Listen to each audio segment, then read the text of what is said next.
ಎಲ್ಲಿ ಹೋಗ್ತಾ ಇದೆಯಾ? ನಂಗೆ ಅಮ್ಮ ಹೋಗಿ ಹಾಂ, ಕೇಕಿ ಆಮೇಲೆ ಎಲ್ಲಿಗೆ ಹೋಗೋಣ? ಅಮ್ಮ ಅಮ್ಮ ಮನೆ. ಕಾಲು ಎಲ್ಲ ಬಿಟ್ಟೆ. ಸುಮಾರು ಜನ ಸುಮಾರು ದಿನದಿಂದ ಕೇಳ್ತಾ ಇದ್ರಿ ಆ ಒಂದು ವಿಷಯದ ಬಗ್ಗೆ ಇವತ್ತು ವಿಡಿಯೋ ಮಾಡಬೇಕು ಅಂತ ಅಂದ್ಕೊಂಡೆ. ಇಮಿಡಿಯೇಟಾಗಿ ಏನಾಯಿತು ಅಂತ ಅಂದರೆ ಅಮ್ಮನ ಮನೆಗೆ ಹೋಗೋದು ಬಂತು. ಅಂದರೆ ಅಕ್ಕ ಪಾಪು ಎಲ್ಲ ಬಂದಿದ್ದರು. ಸೊ ಇನ್ನು ನಮ್ಮ ಮನೀಶ್ ಬಂದರೆ ಗೊತ್ತಲ್ಲ, ಪದೇ ಪದೇ ಫೋನ್ ಮಾಡಿ ಯಾವಾಗ ಬರ್ತೀರಾ ಅವನು ಒಬ್ಬನೇ ಇರೋದಿಲ್ಲ. ಹಾಗಾಗಿ ಸರಿ ಇವರಿಬ್ರನ್ನ ಅಲ್ಲೇ ಡ್ರಾಪ್ ಮಾಡಿಬಿಟ್ಟು ಬಂದುಬಿಡೋಣ ಅಂತ ಹೇಳಿ ನಾನು ಹೊರಟೆ. ಪ್ರಗತಿ ಮತ್ತು ಪ್ರೀತಮ್ನಿಬ್ರನ್ನ ಅಲ್ಲಿ ಬಿಟ್ಬಿಟ್ಟು ಬರೋಣ ಅಂತ. ಅಲ್ಲಿ ನಮ್ಮ ಅಕ್ಕನ ಪಾಪು ನೋಡಿ ಫುಲ್ ಖುಷಿ. ಅವನೆಷ್ಟು ಕ್ಯೂಟ್ ಅಂದರೆ ಮಕ್ಕಳೇ ಒಂದು ಬಿಡಿ ದೇವ್ರ ಸಮಾನ ಅಂತ ಸುಮ್ಮನೆ ಹೇಳಲ್ಲ. ಅವ್ರದ್ದೊಂದು ಕ್ಯೂಟ್ ಫೇಸು, ಅವ್ರದ್ದು ಇದನ್ನು ನೋಡಿದ್ರೆ ನಮ್ಗೆ ಆ ಥರ ಫೀಲ್ ಆಗುತ್ತೆ. Hi, I am Yashas. Who are you? ನೀವು ಯಾರು ಹೇಳಿ? ನನ್ನ ಹೆಸರು ಯಶಸ್. ನಿಮ್ಮ ಹೆಸರು ಏನು?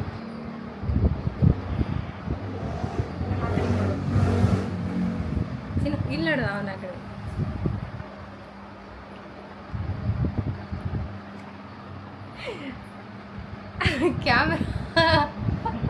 ಕ್ಯಾಮ್ರಾ ಫೋಕಸ್ ಮಾಡ್ತಾ ಇದೆಯಾ? ಇದು ರೀಲ್ಸ್ ಐತೆ ಗೊತ್ತಾ? ಇನ್ನು ಸಂಜೆ ತನಕ ಅಲ್ಲೇ ಇದ್ದೆ. ಅಮ್ಮ ಹಲಸಿನ ಹಣ್ಣು ನಮ್ಮ ಮರದಿಂದ ಫಸ್ಟ್ ಹಣ್ಣಾಗಿರೋ ಹಲಸಿನ ಹಣ್ಣು ಕಟ್ ಮಾಡಿ ಎಲ್ಲ ರೆಡಿ ಮಾಡಿ ಇಟ್ಟಿದ್ರು. ತಿಂದ್ವಿ, ತುಂಬ ರುಚಿಯಾಗಿತ್ತು. ಅದೇ ಬಿದ್ದುಬಿಟ್ಟಿತ್ತು. ಹಣ್ಣಾಗತ್ತಾ ಅಂತ ಹೇಳಿ ಸುಮ್ಮನೆ ಬಿಟ್ಟಿದ್ರು. ಅದು ಚೆನ್ನಾಗಿ ಹಣ್ಣಾಗಿತ್ತು. ಇನ್ನು ಅದನ್ನೆಲ್ಲ ಟೇಸ್ಟ್ ಮಾಡಿ ಅಮ್ಮ ಅಡುಗೆ ಮಾಡಿದ್ರು. ಊಟ ಮಾಡ್ಕೊಂಡು ಹೋಗ್ಬಿಡು ಇನ್ನೇನು ಅಂತ. ನಾನು ಮಧ್ಯಾಹ್ನ ಅಡುಗೆ ಮಾಡೇ ಊಟ ಮಾಡ್ಕೊಂಡೇ ಬಂದಿದ್ವಿ. ಇಲ್ಲ ಅಂತ ಹೇಳಿದ್ರು, ಇಲ್ಲ ಊಟ ಮಾಡ್ಕೊಂಡು ಹೋಗು, ಎಲ್ಲಿವರೆಗೂ ಬಂದು ಹಾಗೆ ಹೋಗ್ತೀಯ ಅಂತ ಹೇಳಿ ಬೇಗ ಮುದ್ದೆ ಮಾಡಿ ಮೊಟ್ಟೆ ಸಾಂಬಾರು ಮಾಡಿದ್ರು. ಊಟ ಮಾಡಿಕೊಂಡು ನಾನು ಹೊರಟ್ಬಿಟ್ಟೆ ಮನೆಗೆ. ನನಗೆ ಸ್ವಲ್ಪ ಕೆಲಸ ಇತ್ತು. ಈ ನಡುವೆ ಸಿಕ್ಕಾಪಟ್ಟೆ ಗ್ಯಾಪ್ ಆಗಿದ್ದರಿಂದ ಮನೇಲಿ ಒಂದಿಷ್ಟು ಮೇನ್ ಕೆಲಸಗಳೆಲ್ಲ ಹಂಗಂಗೆ ಬಾಕಿ ಉಳಿದ್ಬಿಟ್ಟಿತ್ತು. ಇನ್ನು ಮಕ್ಕಳು ಇಲ್ಲ ಅಂದರೆ ಆರಾಮಾಗಿ ನಾನು ಕೆಲಸ ಮಾಡ್ಕೋಬೋದು ಅಂತ ಹೇಳಿ ಅವ್ರಿಗೂ ಟೈಮ್ ಪಾಸ್ ಆಗುತ್ತೆ. ಇನ್ನು ನೆಕ್ಸ್ಟ್ ಸ್ಕೇಟಿಂಗ್ ಕ್ಲಾಸ್ ತನಕ ಅವರು ಫ್ರೀ ಇದ್ರು ಅಂತ ಹೇಳಿ ಕರ್ಕೊಂಡೋಗಿ ಬಿಟ್ಟೆ. ಇನ್ನು ಅಲ್ಲಿ ನಮ್ಮ ಅಕ್ಕನ ಪಾಪುಗೆ ಸರಿ ತಿನ್ನಿಸಿ ಒಳ್ಳೆ ನೀರು ಉಯ್ಯೋದು ಹಾಲು ಉಯ್ಯೋದೆಲ್ಲ ನೋಡೋದ್ರಿಂದ ಮಕ್ಕಳು ಅದನ್ನೇ ಇಮಿಟೇಟ್ ಮಾಡ್ಕೊಂಡು ಅವ್ರ ಪಾಡಿಗೆ ಅವ್ರು ನನಗೂ ಹಂಗೆ ಬೇಕು ಅಂತ ಹೇಳಿ ಆಟ ಆಡ್ತಾ ಇರ್ತಾರೆ. ಮಕ್ಕಳೆಲ್ಲ ಚೆನ್ನಾಗಿ ಆಟ ಆಡ್ಕೊಂಡಿರ್ತಾರೆ. ಇನ್ನೊಂದು ವಾರ ಅಷ್ಟೇ ಸ್ಕೂಲ್ಗಳೆಲ್ಲ ಸ್ಟಾರ್ಟ್ ಆಗ್ತಾ ಇದೆ. ಅವನಿಗೂ ಕೂಡ ಸ್ಕೂಲ್ ಸ್ಟಾರ್ಟ್ ಆಗುತ್ತೆ, ಹೊರಟ್ಬಿಡ್ತಾನೆ. ಅಲ್ಲಿಂದ ಮನೆಗೆ ಬಂದೆ ನನಗೋಸ್ಕರ ಲಕ್ಕಿ ಕಾಯ್ತಾ ಇರ್ತಾಳೆ. ಅಂದರೆ ಬಾಗ್ಲಲ್ಲೇ ಹಾಗೆ ನೋಡ್ತಾ ಇರತ್ತೆ, ಯಾರು ಬರ್ತಾರೆ ಯಾವಾಗ ಬರ್ತಾರೆ ಅಂತ. ಕ್ಯೂಟ್ ಫೇಸ್ ನೋಡೋಕ್ಕಾಗಲ್ಲ. ಮತ್ತು ಇದಕ್ಕೋಸ್ಕರನೂ ಜಾಸ್ತಿ ನಾನು ಇವಾಗ ಹೊರಗಡೆ ಹೋಗಲ್ಲ. ನನ್ನ ಹಸ್ಬೆಂಡ್ ಬೆಳಗ್ಗೆ ಹೋದರೆ ಇನ್ನು ಸಂಜೆ ತನಕ ಮನೆಗೆ ಬರೋದಿಲ್ಲ. ಅಲ್ಲಿವರೆಗೂ ಅದು ಒಂದೇ ಇರುತ್ತಲ್ಲ ಅಂತ ಹೇಳ್ಬಿಟ್ಟು ನಾನು ಬಿಟ್ಟು ಹೋಗೋದಿಲ್ಲ.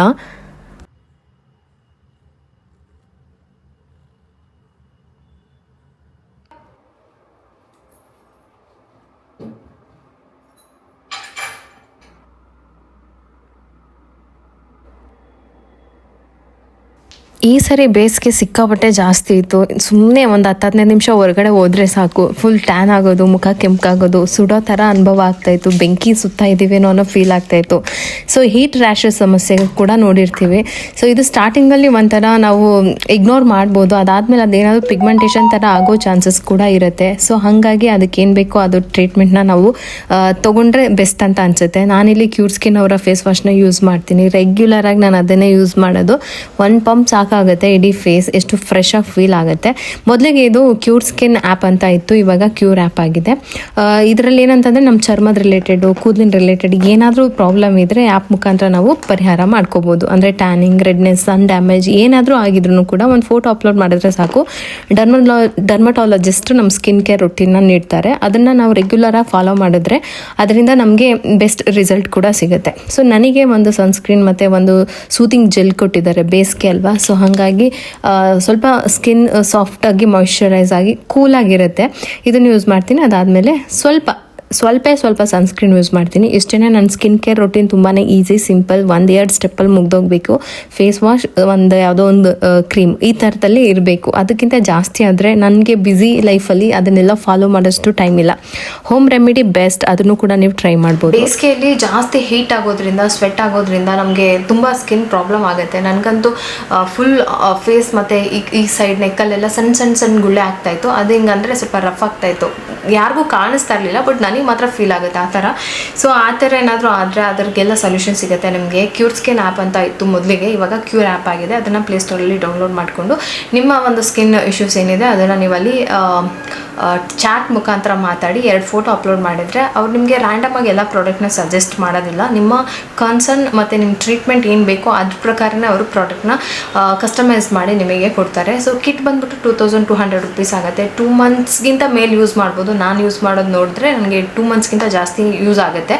ಸೊ ಅದನ್ನು ನೀವು ಬೈ ಮಾಡಿ ರೆಗ್ಯುಲರಾಗಿ ಯೂಸ್ ಮಾಡಿದ್ರೆ ಅವರು ಕ್ಯೂರ್ ಸ್ಕಿನ್ ಆ್ಯಪ್ ಪ್ರಕಾರ 98% ಜನಕ್ಕೆ ವಿತಿನ್ 3 ವೀಕ್ಸಲ್ಲೇ ರಿಸಲ್ಟ್ ಸಿಕ್ಕಿದೆ ಅಂತ ಹೇಳ್ತಾರೆ. ರೆಗ್ಯುಲರಾಗಿ ಯೂಸ್ ಮಾಡಿದ್ರೆ ಪಕ್ಕಾ ರಿಸಲ್ಟ್ ಸಿಗುತ್ತೆ. ನಾನು ಹೇಳ್ತಾ ಇರೋದು ಜನರಲಾಗಿ ಎಲ್ಲರೂ ಯೂಸ್ ಮಾಡಲೇಬೇಕು, ಮಾಡಿ ಅಂತ ಅಲ್ಲ. ಏನಾದರೂ ಈ ಥರ ಹೋಮ್ ರೆಮಿಡಿ ಅಲ್ಲಿ ಇಲ್ಲಿ ಹೇಳಿರೋ ಸಜೆಸ್ಟ್ ಮಾಡಿರೋ ಕ್ರೀಮ್ ಯೂಸ್ ಮಾಡಿ ಎಲ್ಲನೂ ಟ್ರೈ ಮಾಡಿ ನನಗೇನೂ ಆಗಿಲ್ಲ ಅಂದವರು ಒನ್ಸ್ ಇದನ್ನು ಟ್ರೈ ಮಾಡಿ ಅಷ್ಟೇ ನಾನು ಹೇಳ್ತಾ ಇರೋದು. ಸೊ ಇದನ್ನು ಹೇಗೆ ಡೌನ್ಲೋಡ್ ಮಾಡೋದು ಅಂತ ಸ್ಕ್ರೀನ್ ರೆಕಾರ್ಡ್ ಹಾಕಿರ್ತೀನಿ. ಮತ್ತು ಬೈ ಮಾಡಬೇಕಾದ್ರೆ ನಾನು ಒಂದು ಕೂಪನ್ ಕೋಡ್ನ ಕೂಡ ಮೆನ್ಷನ್ ಮಾಡಿರ್ತೀನಿ. ಅದನ್ನು ಯೂಸ್ ಮಾಡ್ಕೊಂಡು ಬೈ ಮಾಡಿದ್ರೆ ನಿಮ್ಗೆ ಒಂದು ಸ್ವಲ್ಪ ಸ್ಮಾಲ್ ಅಮೌಂಟ್ ಕಡಿಮೆ ಆಗುತ್ತೆ. ಡಿಸ್ಕ್ರಿಪ್ಷನಲ್ಲಿ ಆ್ಯಪ್ ಲಿಂಕ್ ಕೂಡ ಹಾಕಿರ್ತೀನಿ. ನಿಮ್ಗೆ ಇಂಟ್ರೆಸ್ಟ್ ಇದ್ದರೆ ಅಥವಾ ನಿಮ್ಗೆ ಅವಶ್ಯಕತೆ ಇದ್ದರೆ ಮಾತ್ರ ಈ ಆ್ಯಪ್ನ ಸಜೆಸ್ಟ್ ಮಾಡ್ತೀನಿ. ಬಟ್ ಸ್ಕಿನ್ ರಿಲೇಟೆಡ್ ಇಶ್ಯೂಸ್ಗೆ ಬೆಸ್ಟ್ ಪ್ರಾಡಕ್ಟ್ಸ್ ನಿಮಗೆ ಕೊಡ್ತಾರೆ. ನಾನು ಸುಮಾರು ವರ್ಷಗಳಿಂದ ಯೂಸ್ ಮಾಡಿದ್ದೀನಿ, ರೆಗ್ಯುಲರ್ ಆಗಿ ಯೂಸ್ ಮಾಡ್ತಾ ಇದ್ದೀನಿ. ಅದನ್ನು ನಾನು ನಿಮಗೆ ಹೇಳಿದೆ ಅಷ್ಟೇ. ವರ್ತ್ ಆಗುತ್ತೆ ಅಂತ ನನಗನ್ಸುತ್ತೆ. ನಿಮ್ಗೆ ಏನು ಅನಿಸುತ್ತೆ ಕಮೆಂಟ್ ಸೆಕ್ಷನಲ್ಲಿ ಹೇಳಿ.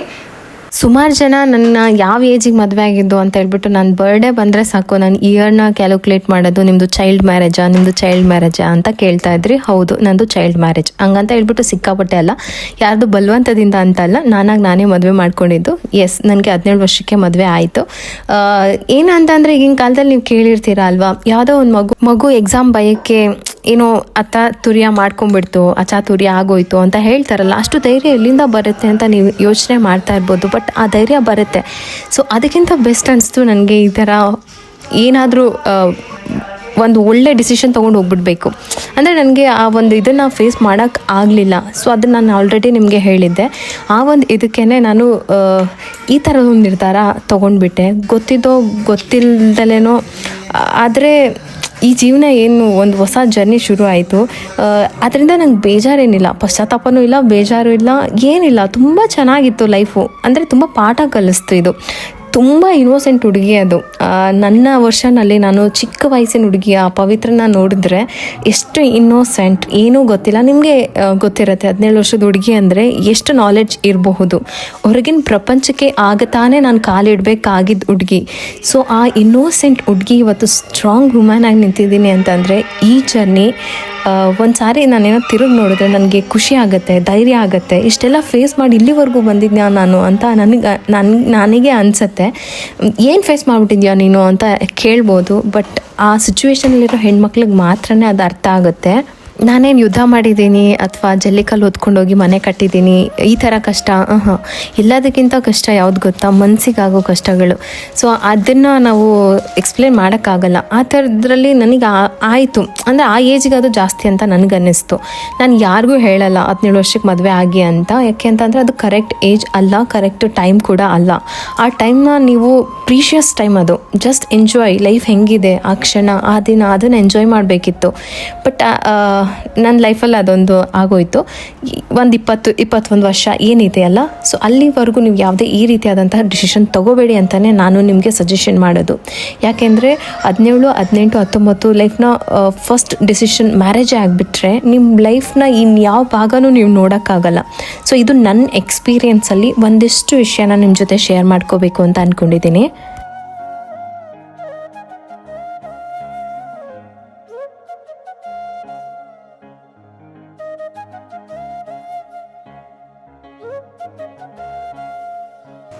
ಜಸ್ಟ್ ಕಾಲೇಜ್ ಇನ್ನೂ ಮುಗ್ದೋಗೋ ಟೈಮಲ್ಲಿ ನಾನು ತೊಗೊಂಡಿದ್ದ ನಿರ್ಧಾರ ನನ್ನ ಜೀವನನೇ ಬದಲಾಯಿಸ್ಬಿಡ್ತು. ತುಂಬ ಚಿಕ್ಕವಳು, ತುಂಬ ಇನ್ನೋಸೆಂಟ್ ಫೇಸು.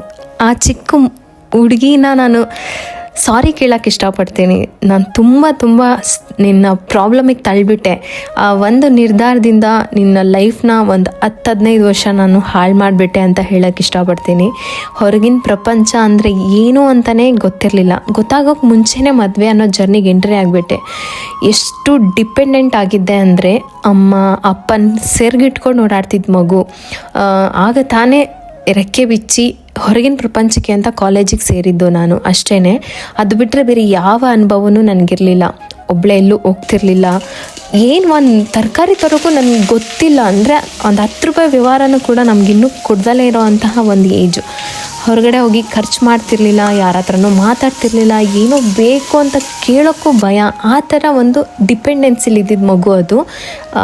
ಆ ಒಂದು ಇನ್ನೋಸೆಂಟ್ ಹುಡುಗಿ. ನನ್ನ ನೇಚರ್ ಏನಂತಂದರೆ ನಾನು ಸ್ವಲ್ಪ ಇಂಟ್ರೋವರ್ಟ್. ನಾನು ಅಷ್ಟು ಸುಲಭವಾಗಿ ಓಪನ್ ಆಗಲ್ಲ. ಆ ಸಿಚುವೇಶನ್ ನನ್ನ ತುಂಬ ಸಫರ್ ಮಾಡಿಸ್ಬಿಡ್ತು. ಈ ವಿಷಯಕ್ಕೆ ನನ್ನ ಹಸ್ಬೆಂಡ್ ಜೊತೆ ತುಂಬ ಜಗಳನೂ ಕೂಡ ಆಯಿತು. ಅಂದರೆ ತರಕಾರಿ ತರಕ್ಕೆ ಬರಲ್ಲ, ಏನು ಮನೇಲಿ ಬ್ಯಾಲೆನ್ಸ್ ನನಗೆ ಬರ್ತಾ ಇರಲಿಲ್ಲ, ನನಗೇನು ಗೊತ್ತಾಗ್ತಾ ಇರಲಿಲ್ಲ. ಅದಕ್ಕೆ ಅಂತಲೇ ಜಗಳಗಳು, ಅವ್ರ ಹತ್ರ ಕಂಪ್ಲೇಂಟ್ಸ್, ಇವ್ರ ಹತ್ರ ಕಂಪ್ಲೇಂಟ್ಸ್, ಇದೆಲ್ಲ ನಡೆದೋಯ್ತು. ಅದೆಲ್ಲ ನೋಡ್ತಾ ಇತ್ತು ಅಷ್ಟೇ ಹುಡುಗಿ.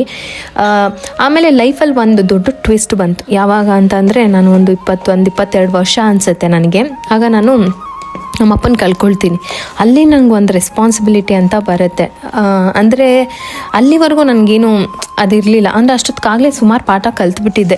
ಲೈಫಲ್ಲಿ ಜನ ಹೆಂಗಿರ್ತಾರೆ, ನಮ್ಮನ್ನು ಹೆಂಗೆ ಟ್ರೀಟ್ ಮಾಡ್ತಾರೆ, ನಾವು ಹೆಂಗಿರಬೇಕು, ನನ್ನ ಲೈಫಲ್ಲಿ ಏನಾಯಿತು.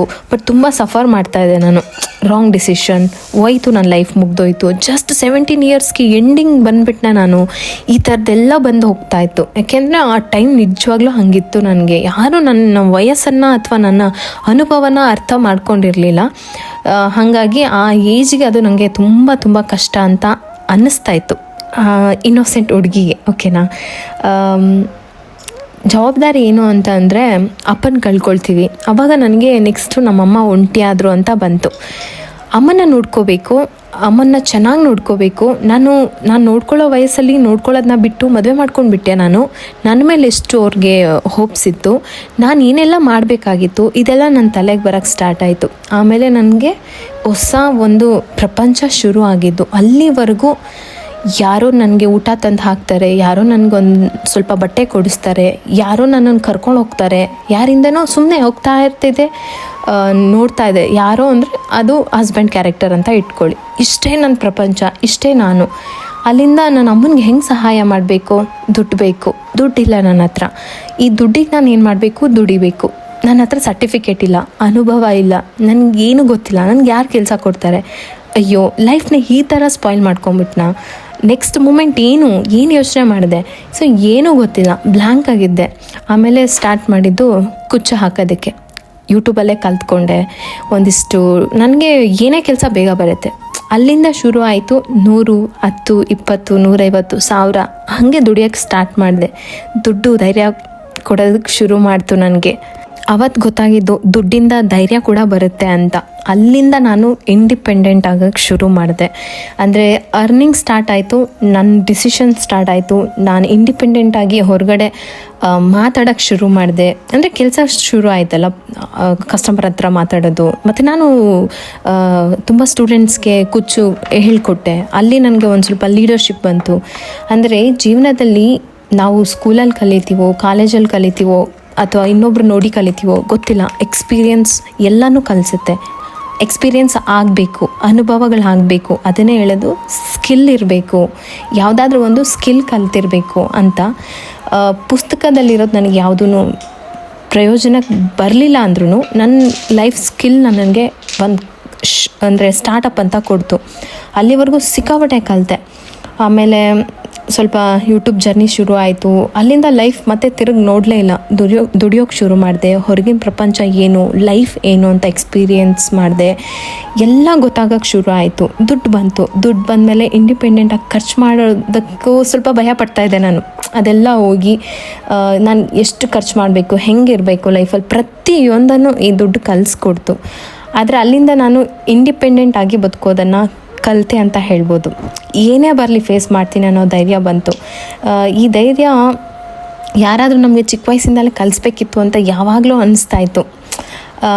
ಏನು ಗೊತ್ತಾ, ಅಪ್ಪ ಅಮ್ಮ ಭಯ, ಹಂಗೆ ಕೂತ್ಕೊಂಡಿದ್ಯಾ, ಹಿಂಗೆ ಕೂತ್ಕೊಂಡಿದ್ಯಾ, ಅಲ್ಲಿ ಮಾತಾಡ್ತಾ ಇದೆಯಾ, ಇಲ್ಲಿ ನೋಡ್ತಾ ಇದೆಯಾ, ಈ ಭಯದಲ್ಲೇ ಸ್ಟ್ರಿಕ್ಟ್ ಪೇರೆಂಟ್ಸ್ ಅಂತ. ಟೀಚರ್ಸ್ಗಳು ಅಷ್ಟೇ, ಸ್ಟೇಜ್ ಮೇಲೆ ನಮ್ಮನ್ನು ಕಳ್ಸೋದಕ್ಕಿಂತ ಭಯ ಹುಟ್ಟಿಸಿದೆ ಜಾಸ್ತಿ. ನಮಗೆ ಗೊತ್ತಿಲ್ಲ, ಒಬ್ಬರು PT ಮಾಸ್ಟರ್ ಇದ್ದರು, ವರ್ಸ್ಟ್ ಲ್ಯಾಂಗ್ವೇಜಲ್ಲಿ ಮಾತಾಡ್ತಾಯಿದ್ರು. ಲೈಫಲ್ಲಿ ಎಲ್ಲ ಟೀಚರ್ನೂ ಮರೆತರು, ಅವ್ರನ್ನ ಇದುವರೆಗೂ ನಾನು ಮರೆಯೋಕ್ಕಾಗ್ತಾಯಿಲ್ಲ. ಅವರು ಒಂದು ಮಾತು ಹೇಳಿದರು ನನಗೆ, ಈ ಥರ ಭಯದಲ್ಲೇ ಬೆಳೆಸಿದ್ರು. ನಮಗೆ ಸ್ಟೇಜ್ ಫಿಯರ್ ಈಗಲೂ ಇದೆ ನನಗೆ. ಇದನ್ನೆಲ್ಲ ಅವ್ರು ತಡಿಬೋದಾಗಿತ್ತು, ನಮ್ಮನ್ನು ಈ ಥರ ಬೆಳೆಸ್ಬೋದಾಗಿತ್ತು, ಅಥವಾ ನಮ್ಮನ್ನು ಅಟ್ಲೀಸ್ಟ್ ಫ್ರೀಯಾಗಿ ಬಿಟ್ಟಿದ್ರೆ ನಮ್ಗೆ ಗೊತ್ತಿತ್ತು ಭಗವಂತ ನಾವು ಹುಡ್ತಾನೆ ನಮಗೆಲ್ಲ ಕೊಟ್ಟಿರ್ತಾನೆ, ಧೈರ್ಯ, ಮಾತಾಡೋದು ಎಲ್ಲ ಕೊಟ್ಟಿರ್ತಾನೆ. ಮಧ್ಯದಲ್ಲಿ ಬಂದು ನಮ್ಮನ್ನ ಎಪ್ನೋಟೈಸ್ ಮಾಡ್ತಾರೆ, ಹಂಗೆ ಮಾತಾಡಬಾರ್ದು, ಹಿಂಗೆ ಮಾತಾಡಬಾರ್ದು, ಅಲ್ಲಿ ಹೋಗಬಾರ್ದು, ಇಲ್ಲಿ ನಿಂತ್ಕೋಬಾರ್ದು. ಸೊ ಮಾಡಿ ಮಾಡಿ ಮಾಡಿ ನಮ್ಮ ಬ್ರೈನು ಎಲ್ಲದಕ್ಕೂ ಭಯ ಪಡೋದಕ್ಕೆ ಸ್ಟಾರ್ಟ್ ಆಗಿಬಿಡುತ್ತೆ. ಹಾಗೆ ನನಗೂ ಆಗಿದ್ದು. ನನಗೆ ತುಂಬ ಚೆನ್ನಾಗಿ ಗೊತ್ತಿತ್ತು ನಾನೇನು ತಪ್ಪು ಮಾಡಿಲ್ಲ, ನಾನು ಮದುವೆ ಆಗಿದ್ದೀನಿ ಅಷ್ಟೇ, ನಾನು ತಪ್ಪು ಮಾಡ್ದಲ್ಲೇ ನನಗೆ ಯಾರೂ ಬ್ಲೇಮ್ ಮಾಡೋಕ್ಕಾಗಲ್ಲ, ನಾನು ಕಳ್ತನ ಮಾಡಿಲ್ಲ. ಆದರೂ ನಾನು ಯಾಕೆ ಈ ಥರ ಸಿಗಿಸ್ತಾ ಇದ್ದಾರೆ ಅಥವಾ ಸಿಚುವೇಶನ್ನ ನಾನು ಹ್ಯಾಂಡ್ಲ್ ಮಾಡೋಕ್ಕಾಗ್ತಾಯಿಲ್ವಾ, ಏನೂ ಗೊತ್ತಿಲ್ದಲ್ಲ ಇರೋ ಇನ್ನೋಸೆಂಟ್ ಹುಡುಗಿ ಅದು. ಇವತ್ತು ಸ್ಟ್ರಾಂಗ್ ವುಮೆನ್ ಆಗಿ ನಿಂತಿದ್ದೀನಿ. ಅದನ್ನು ನೆನೆಸ್ಕೊಂಡ್ರೆ ನಿಜವಾಗ್ಲೂ ನಂಗೆ ಖುಷಿ ಆಗುತ್ತೆ. ಆಮೇಲೆ ಲೈಫಲ್ಲಿ ಇನ್ನೊಂದು ದೊಡ್ಡ ಸತ್ಯ ಗೊತ್ತಾಯಿತು, ಯಾರ ಕಷ್ಟನೂ ಶೇರ್ ಮಾಡೋಕ್ಕಾಗಲ್ಲ. ಹಸ್ಬೆಂಡ್ ಆಗಿರಲಿ, ವೈಫ್ ಆಗಿರಲಿ, ಅಮ್ಮ, ಮಕ್ಕಳು, ಯಾರೇ ಆಗಿರಲಿ, ಅವರ ನೋವನ್ನು ಅವ್ರು ಮಾತ್ರನೇ ಫೇಸ್ ಮಾಡಬೇಕು. ಮ್ಯಾಕ್ಸಿಮಮ್ ಅಂದರೆ ಸಾಂತ್ವನ ಹೇಳ್ಬೋದು ಅಷ್ಟೇ. ಹಾಗಾಗಿ ಇಲ್ಲಿ ನಾನು ಬಂದಿರೋದು ಒಬ್ಬಳೇ, ಹೋಗೋದು ಕೂಡ ಒಬ್ಬಳೇ. ಅದಕ್ಕೆ ನಾನು ಡಿಪೆಂಡ್ ಆಗಬಾರ್ದು ಅಂತ ಕಲಿತೆ. ನನ್ನ ಹಸ್ಬೆಂಡ್ಗೂ ಕೂಡ, ನನ್ನ ಮಕ್ಳಿಗೂ ಕೂಡ ಅದನ್ನೇ ಹೇಳ್ತೀನಿ, ಎಮೋಷ್ನಲಿ ಸ್ಟ್ರಾಂಗ್ ಆಗಿರೋದನ್ನು ಕಲ್ತ್ಕೋಬೇಕು. ಎಲ್ಲದಕ್ಕೂ ಯಾರಾದರೂ ಬೇಕು ಅನ್ನೋ ಫೀಲಿಂಗ್ ಬಿಟ್ಬಿಡಬೇಕು. ಒಮ್ಮೆ ಹಾಗೆ ಮುಂದೆ ನಡೆದ್ಬಿಟ್ರೆ ಲೈಫ್ ನಮ್ಮನ್ನು ಎಲ್ಲೋ ಕರ್ಕೊಂಡು ಹೋಗ್ಬಿಡತ್ತೆ. ಆ 17 ವರ್ಷದ ಹುಡುಗಿ ಇವತ್ತು 31 ವರ್ಷದ ಸ್ಟ್ರಾಂಗ್ ವುಮೆನ್ ಆಗಿ ನಿಂತಿದ್ದೀನಿ ಅಂದರೆ ನಿಜವಾಗ್ಲೂ ಆ ಪುಟ್ಟ ಹುಡುಗಿಗೆ ಅದು ಎಷ್ಟು ಖುಷಿ ಕೊಡುತ್ತೆ ಅಂತ ಹೇಳೋಕ್ಕಾಗಲ್ಲ. ಬಟ್ ನಾನು ಅದನ್ನು ಮತ್ತೆ ಸಾರಿ ಕೇಳೋಕ್ಕೆ ಇಷ್ಟಪಡ್ತೀನಿ. ನಿನಗೆ ಅಷ್ಟು ನೋವು ಕೊಟ್ಟೆ, ಅಷ್ಟು ಚಿಕ್ಕ ವಯಸ್ಸಿಗೆ ಎಷ್ಟೊಂದು ನಿರ್ಧಾರಗಳನ್ನ ನಿಭಾಯಿಸೋ ಹಂಗೆ ಮಾಡಿಬಿಟ್ಟೆ, ನನ್ನನ್ನು ಕ್ಷಮಿಸ್ಬಿಡು ಸಾಧ್ಯ ಆದರೆ ಅಂತ ಹೇಳಿ. ನೀವು ಯಾರಾದರೂ ಈಗ ಪ್ರೆಸೆಂಟ್ ಸಿಚುವೇಶನ್ಲಿದ್ದರೆ ಸ್ವಲ್ಪ ಮೆಚುರಿಟಿ ಕಡೆ ಯೋಚನೆ ಮಾಡಿ. ಚಿಕ್ಕ ವಯಸ್ಸಿಗೆ ಈಸಿ ಅನಿಸ್ಬೋದು, ನಿಮಗೆ ಅನುಭವಗಳು ಕಡಿಮೆ, ಮದುವೆ ಆಗ್ಬಿಡ್ಬೇಕು ಅನಿಸ್ಬೋದು, ಆಮೇಲೆ ಲೈಫ್ ಈಸಿ ಅನಿಸ್ಬೋದು. ಬಟ್ ಡಿಸಿಷನ್ಗಾಗಲಿ ನಿಮ್ಮ ಎಮೋಷ್ನಲಿ ನೀವು ಅಷ್ಟು ಸ್ಟ್ರಾಂಗಾಗಿ ನಿಲ್ಲಕ್ಕಾಗಲ್ಲ, ನಿಮ್ಮ ನಿರ್ಧಾರಗಳು ಅಷ್ಟು ಮೆಚ್ಯೂರ್ಡ್ ಆಗಿರೋದಿಲ್ಲ.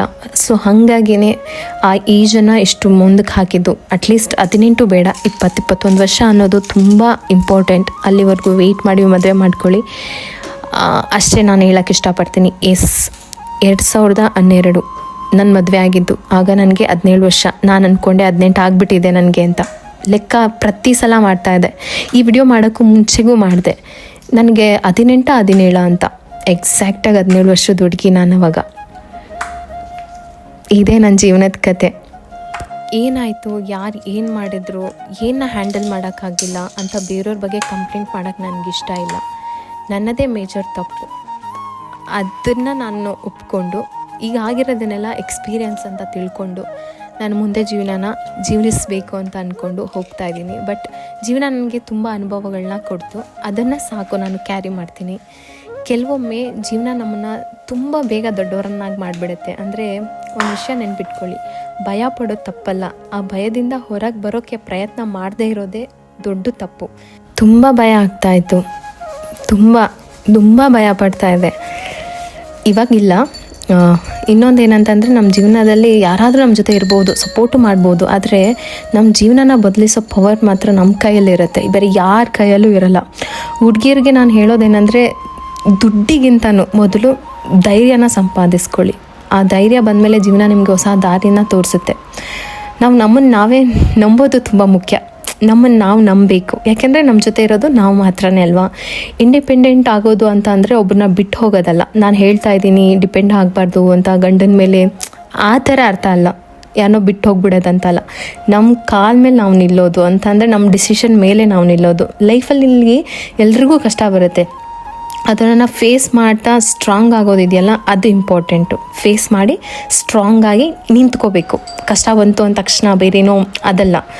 ಒಬ್ಬ ಹುಡುಗಿ ಮೆಂಟಲಿ ಸ್ಟ್ರಾಂಗ್ ಅಂದರೆ ನಿಜವಾಗ್ಲೂ ಅವ್ಳ ಜೀವನ ಬದಲಾಗುತ್ತೆ. ಎಕ್ಸಾಂಪಲ್ ನಾನೇ. ಇಲ್ಲಾಂದರೆ ನಾನು ನಿಜವಾಗ್ಲೂ ನಾನು ಹಿಂಗೆ ಇರ್ತಿರ್ಲಿಲ್ಲ, ನಾನು ಈ ಥರ ಇರ್ತಿರ್ಲಿಲ್ಲ, ನನ್ನ ಸಿಚುವೇಶನ್ ಹಿಂಗೆ ಇರ್ತಿರ್ಲಿಲ್ಲ, ತುಂಬ ವರ್ಸ್ಟ್ ಆಗಿರ್ತಾಯಿತ್ತು. ಅದೊಂದನ್ನು ಹೇಳ್ತೀನಿ ಅಷ್ಟೇ.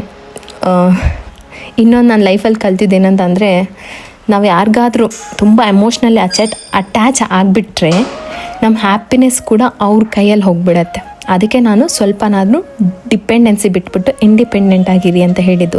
ನಮ್ಮ ಹ್ಯಾಪಿನೆಸ್ ನಮ್ಮ ಕೈಯಲ್ಲಿ ಇರಬೇಕಲ್ವಾ. ಅದಕ್ಕೆ ಪೀಪಲ್ನ ಪ್ರೀತಿ ಮಾಡಿ, ರೆಸ್ಪೆಕ್ಟ್ ಮಾಡಿ. ಆದರೆ ನಿಮ್ಮ ಪೀಸ್ಫುಲ್ನೆಸ್ ಇರುತ್ತಲ್ಲ, ನಿಮ್ಮ ಕಾನ್ಫಿಡೆನ್ಸು, ನಿಮ್ಮ ಐಡೆಂಟಿಟಿ ಅದನ್ನು ಕೊಡೋಕ್ಕೆ ಹೋಗಬೇಡಿ ಇನ್ನೊಬ್ರಿಗೆ. ಯಾಕಂದರೆ ಕೊನೆಗೆ ನಮ್ಮ ಜೊತೆ ನಿಲ್ಲೋದು ನಮ್ಮ ಧೈರ್ಯ ಮಾತ್ರ. ಹಾಗಾಗಿ ಏನೋ ಹೇಳ್ಬೇಕು ಅಂದ್ಕೊಂಡು ಏನೇನು ಹೇಳಿದೆ ಅಂತ ನನಗೂ ಗೊತ್ತಿಲ್ಲ. ಏನಾದರೂ ಮಿಸ್ಟೇಕ್ ಇದ್ದರೆ ಕ್ಷಮಿಸ್ಬಿಡಿ. ನಾನು ನಿಮಗೆ ಹೇಳಿದ್ನಲ್ಲ, ಏನಾಯಿತು ಅಂತ ಎಕ್ಸಾಕ್ಟಾಗಿ ಹೇಳೋಕ್ಕೆ ನನಗಿಷ್ಟ ಇಲ್ಲ. ಸಂದರ್ಭ ಸಹಿತ ವಿವರಿಸೋದಕ್ಕೆ ತುಂಬ ಫೇಸ್ ಮಾಡಿದ್ದಾಳೆ ಆ ಇನ್ನೋಸೆಂಟ್ ಪವಿತ್ರ. ಅದನ್ನು ನಿಮಗೆ ಹೇಳಬೇಕಾಗಿತ್ತು.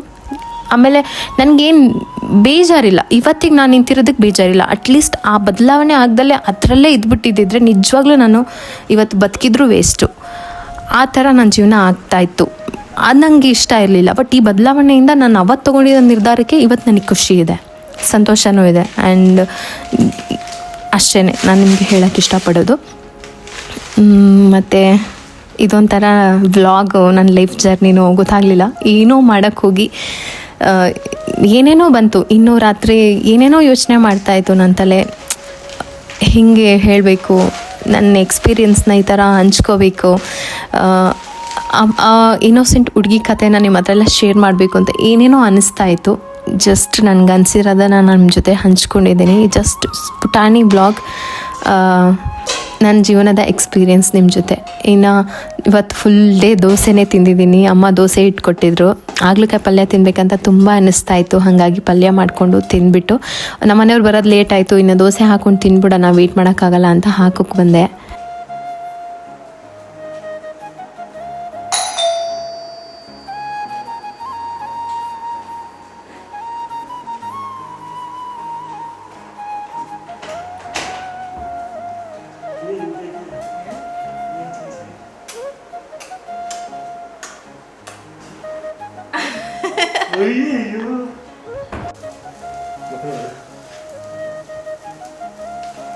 ಸೊ ನನ್ನ ಒಂದು ಡಿಸಿಷನ್ ಯಾವಾಗ ಸರಿ ಅಂತ ಅನಿಸ್ತು ಅಂತಂದರೆ, ಲೈಫಲ್ಲಿ ನನ್ನ ಕೋಪನ ಕಂಟ್ರೋಲ್ ಮಾಡೋ ಒಬ್ಬ ವ್ಯಕ್ತಿ ಸಿಕ್ಕಿದ್ರು ಅಂತ.